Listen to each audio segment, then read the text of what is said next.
His way was better, wasn't it? I couldn't debate it.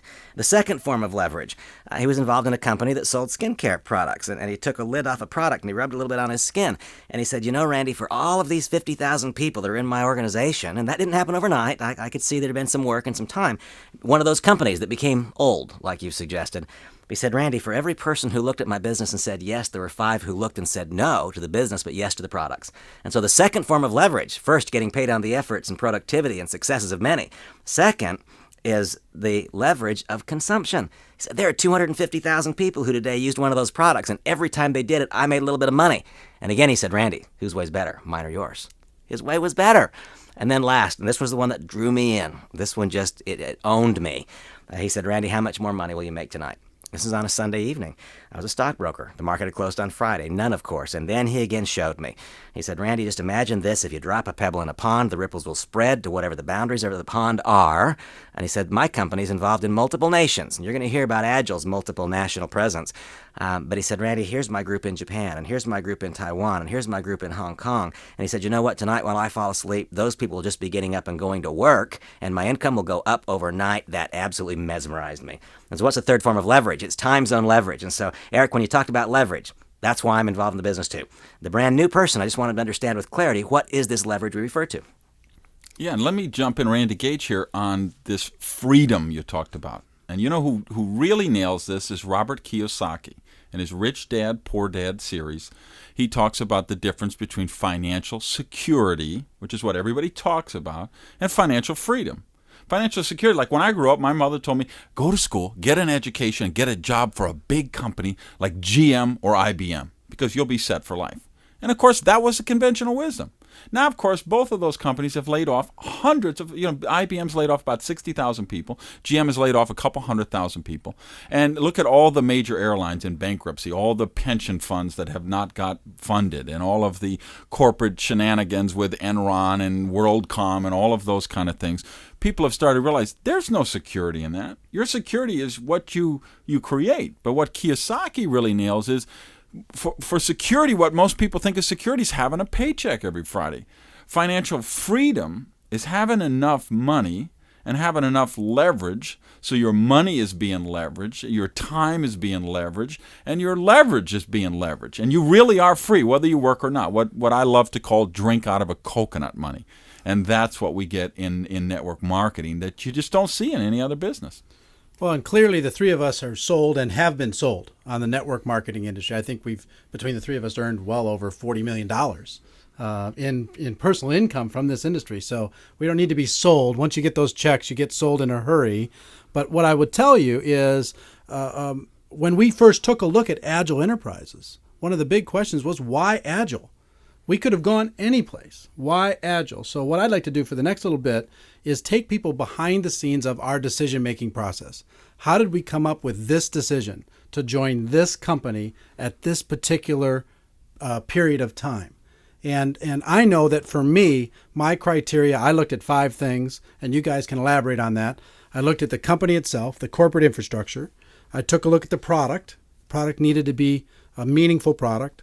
I took a look at the compensation. Could I make money and could other people make money? I took a look at the support that was available. And last, I took a look at the timing. So, Randy, you saw this before any of us did. Why don't you take everybody behind the scenes? What was your decision-making process as you started to go through these things? Well, I will tell you, Eric, that for me, this was really an unusual decision.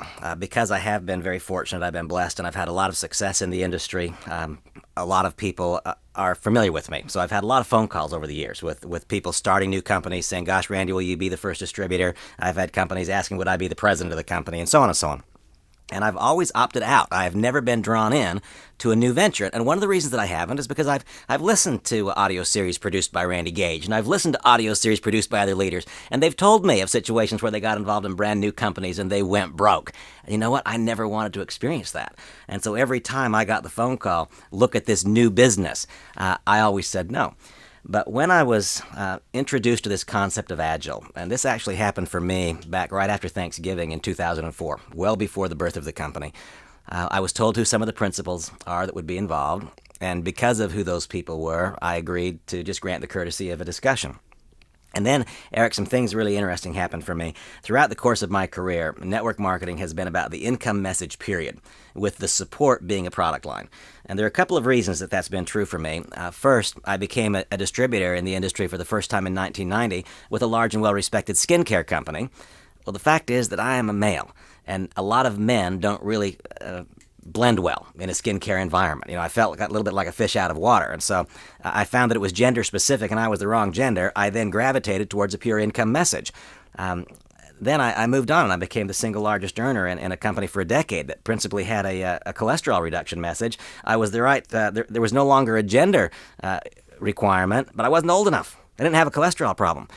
For the first time with Agel, what I saw was a product idea that has what I consider to be universal appeal. It doesn't matter if you're younger than me or if you're older than me, or if you're more physically fit or less physically fit. It doesn't matter your ethnic background. None of that matters. This product idea resonates with everyone. And so you say, what behind the scenes? What made my decision? The first thing was I saw a new product idea. And you guys have been around. I mean, Randy Gage, you've been around, and you have Eric. Do companies that copy other companies with a product idea ever equal or exceed the success of the company they copied? No, I've never seen it. No, Never happened yet. Never one time. And so when I saw a product idea that was first to market, not just in network marketing, but period, I knew there was something special. When I became familiar with the capitalization of the company, the investors, and I won't go into all that, but when I found out that the company was properly funded, when it became evident to me that there was a skilled and a gifted management team, and all these different points that you talked about, those were all the very same consideration factors that I had, and then critical for me. We're going to come back around and discuss each of these components a little bit.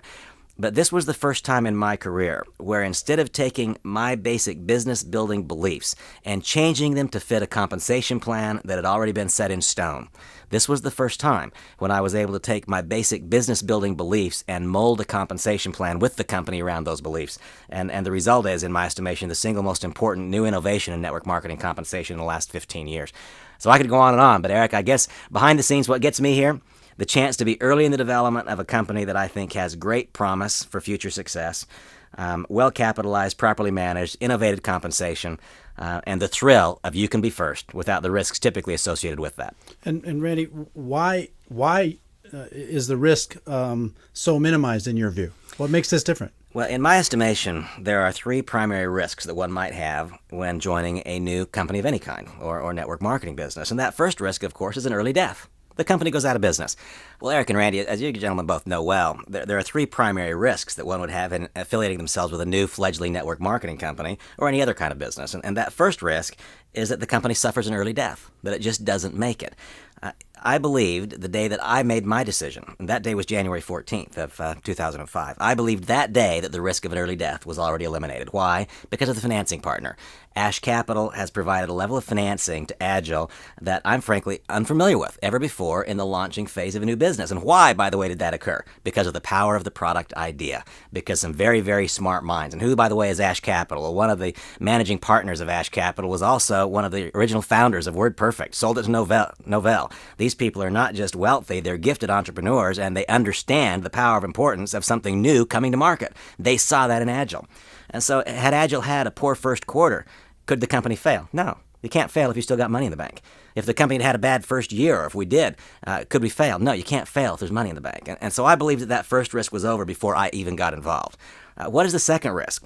Certainly, you've referred to some of the kinds of companies in network marketing, those little guys, I think you called them, the ones that don't ever go anywhere. Those are companies that I refer to as those that survive but don't thrive. Well, if they don't thrive, they never get big enough fast enough to produce the kind of incomes that have drawn people like us, and presumably some of those people now listening, into the business. Well, we blew away that risk our first month. Gosh, our first month we did more business than most of the industry giants did after 3 years in a month, or even after 4 years. I mean, it sounds ridiculous, but we produced incomes of 40, 50, 60, 70, even over 80,000 US dollars the very first month of company operations. So the first risk, an early death, done away with by the capitalization that was available. The second risk, low growth, slow growth, we blew that away our first month in business. The third risk, is that there not exist a management structure that has the capacity to grow a company through its various stages of evolution and development. And I took satisfaction in the fact that Craig Bradley has been the executive vice president of two of the largest, most successful network marketing companies. Darren Jensen, I consider to be one of the most gifted and skilled finance officers in the network marketing industry. And of course, Glenn, our CEO, has been in every different level of management, from the startup phase to executive vice president level of international development.